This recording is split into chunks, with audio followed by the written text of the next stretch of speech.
மனம் ஒரு குரங்கு, மனித மனம் ஒரு குரங்கு.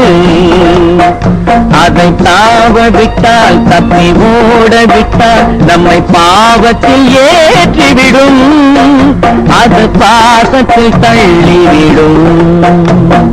மனம் ஒரு குரங்கு, மனித மனம் ஒரு குரங்கு. அதை தாவ விட்டால், தப்பி ஓட விட்டால் நம்மை பாவத்தில் ஏற்றிவிடும், அது பாசத்தில் தள்ளிவிடும். மனம் ஒரு குரங்கு, மனித மனம் ஒரு குரங்கு.